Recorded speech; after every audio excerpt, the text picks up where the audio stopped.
اعوذ باللہ من الشیطان الرجیم، بسم اللہ الرحمن الرحیم۔ میری محترم ماں، پیاری بہنوں اور بیٹیوں، السلام علیکم۔ آج ہم انشاءاللہ تلاوت کریں گے اپنے اگلے سبق کی، جو کہ ہے سورہ مائدہ کی آیت نمبر 58 اور 59۔ یہ ہے 58 اور یہ ہے 59، یعنی کہ 58 اینڈ 59۔ آج انشاءاللہ تلاوت کریں گے ترجمے کے ساتھ اور تفسیر کے ساتھ۔ شروع کرنے سے پہلے بیل کے آئیکن کو پریس کریں اور چینل کو سبسکرائب کریں تاکہ اگلی ویڈیو آپ کو آسانی سے ملتی رہے، اور ہو سکے تو شیئر بھی کریں تاکہ زیادہ سے زیادہ لوگ آپ کو بھی ثواب ملے اور مجھے بھی۔ تو شروع کرتے ہیں آج کا سبق۔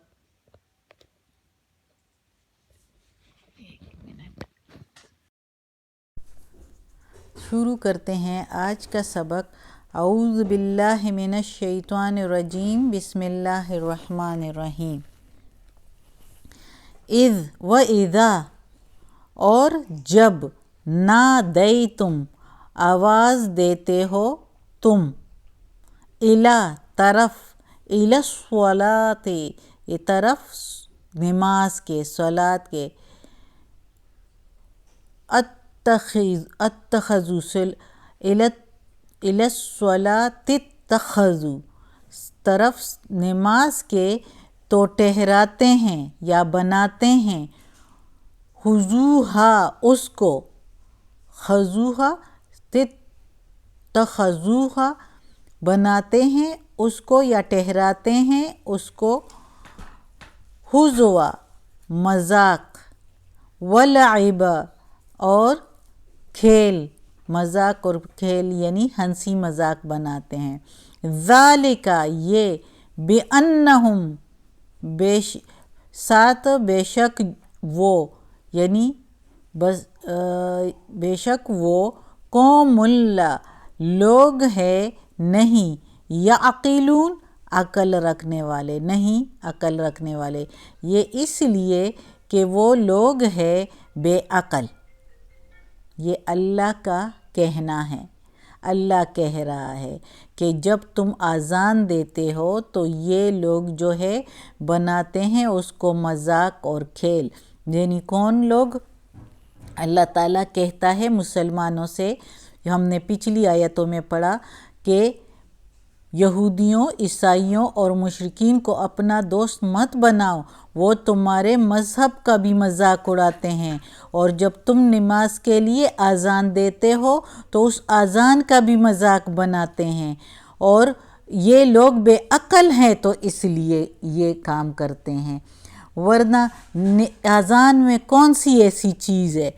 جو یہ اس کا مذاق بناتے ہیں؟ اس میں تو اللہ کی توحید، اللہ کی بڑائی اور اللہ کی عظمت کا بیان ہے،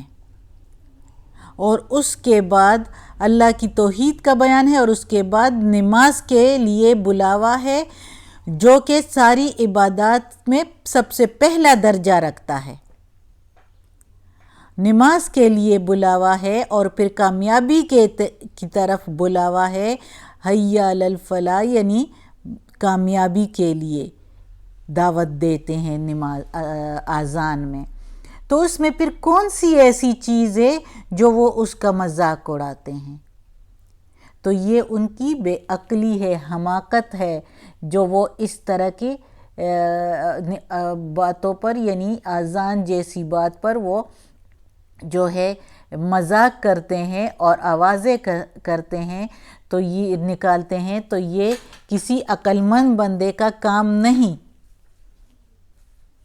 کہ وہ یہ مذاق اڑائیں۔ اور اچھی طرح پتہ بھی ہے ان کے علماء کو کہ اس کے بارے میں ذکر تھا ان کے کتاب میں، تورات میں، انجیل میں، محمد صلی اللہ علیہ وآلہ وسلم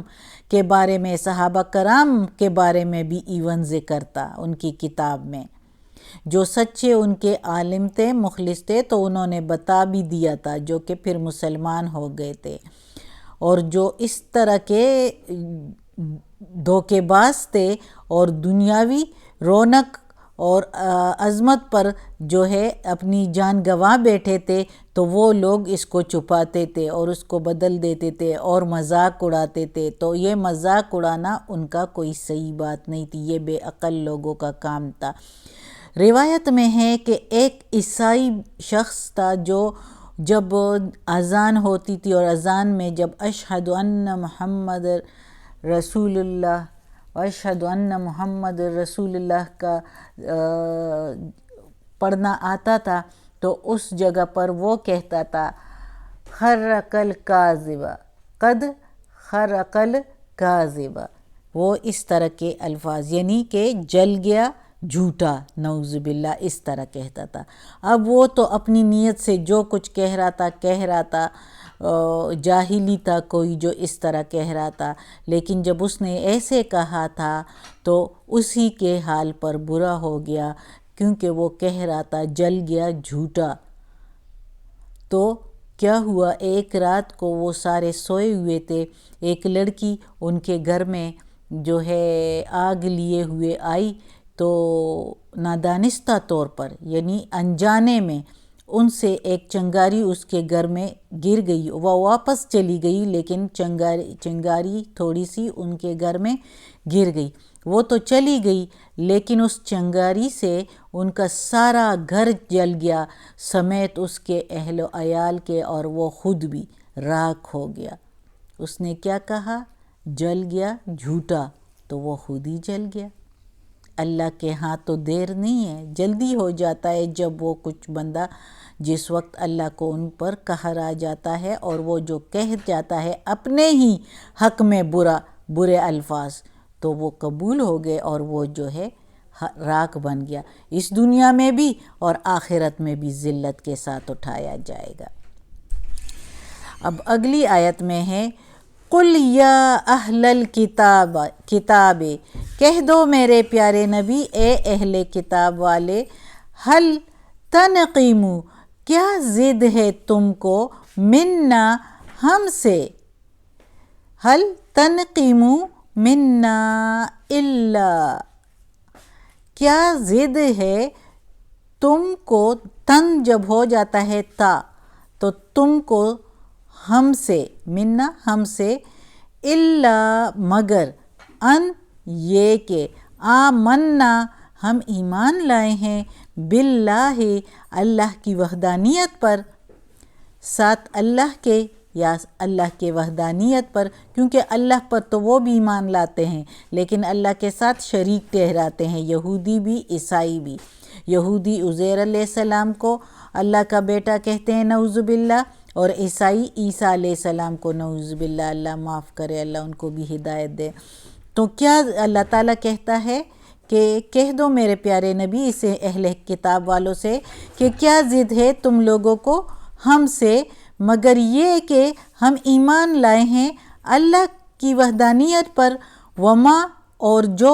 انزلہ اتارا گیا ہے، الینا طرف ہمارے، الی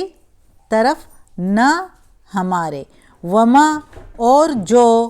انزلہ اتارا گیا ہے یا اتارا ہوا ہے، من قبل اس سے پہلے، یعنی پہلے جو اتار چکے ہیں، یعنی تورات اور زبور اور انجیل، وَأَنَّا اور بے شک، اکثرکم زیادہ تر تم میں یا بہت سے تم میں، فاسقون نافرمان ہیں، یعنی تم لوگ یہ نہیں مانتے جان بوجھ کر، تو تم لوگوں کو پتہ ہے لیکن تم نہیں مانتے، تو یہ عمل نہیں کرتے، تو یہ فاسق کہلا گئے۔ ادھر اللہ تعالیٰ نے فاسق کہلا دیا۔ اب اس آیت میں اللہ تعالیٰ کہتا ہے کہ یہ لوگ میرے پیارے نبی اس اہل کتاب والوں سے کہو، یعنی یہودیوں، عیسائیوں اور مشرکین سے، یہودیوں اور عیسائیوں سے کہو، اہل کتاب جب آیا ہے تو یہودی عیسائی ہو گئے اور صابئین وغیرہ، تو ان سے کہو کہ کیا ضد ہے تم لوگوں کو ہم سے، سوائے اس کے کہ ہم جو ہے اللہ تعالیٰ کی عبادت کرتے ہیں، اللہ تعالیٰ کو مانتے ہیں، اور جو ہماری طرف اتارا گیا ہے یعنی اس قرآن کو مانتے ہیں، اس پر ایمان لاتے ہیں، اور جو تمہاری طرف اتارا گیا ہے یعنی کہ تورات، زبور اور انجیل، اس کی بھی تصدیق کرتے ہیں ہم لوگ، اور ہماری کتاب بھی تصدیق کرتی ہے تمہارے کتابوں کی، لیکن تم لوگ پھر بھی نہیں مانتے، تم لوگ فاسق ہو، اکثر تم میں فاسق ہے، بہت کم جو ہے وہ ایمان لے آئے ہیں، مان گئے ہیں، لیکن تم لوگ فاسق ہو، نافرمان ہو، جو تم لوگ مانتے نہیں ہو، ورنہ ہم تو اس سے زیادہ کچھ نہیں کرتے، نہ تمہارا کچھ بگاڑ رہے ہیں، نہ تمہیں کچھ کہہ رہے ہیں، ہم تو صرف اللہ کا نام لیتے ہیں، اللہ کی توحید کو بتا رہے ہیں اور اللہ کی عبادت کرنے کو کہتے ہیں، اللہ کا پیغام پہنچا رہے ہیں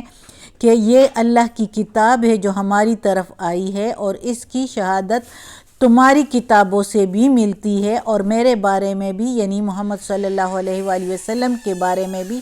شہادت اور بشارت اس میں ہے، تو تم لوگ اس سے کیوں ضد میں ہو؟ یہ تو تمہاری ضد ہے، اور یہ ضد تمہاری نافرمانی ہے۔ صدق اللہ العظیم۔ آج کا سبق ختم ہوتا ہے۔ اللہ ہمیں اس قرآن مجید کا ترجمہ مکمل کرنے کی توفیق دے، اس پر عمل کرنے کی توفیق دے۔ یا اللہ، یا رب العالمین، یا مالک یوم الدین، یا لا کل شین قدیر، یا غفور الرحیم، یا رحمان الرحیم۔ یا اللہ ہمیں، ہمارے والدین کو، ہماری اولاد کو، ہمارے بھائی بہنوں کو، ہمارے گھر والوں کو،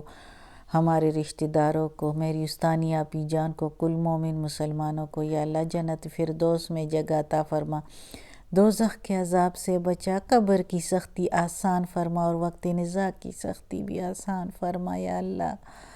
یا پروردگار، تو بہت مہربان ہے یا اللہ، ہمیں عافیت والے معاملات دے، ہماری بیماریاں، پریشانیاں، تکالیف، برائیاں ہم سے دور کر دیں، پریشانیاں ہم سے دور کر دیں یا اللہ، ہمیں اپنے نیک اور صالح لوگوں میں شامل کر دیں، آمین ثم آمین۔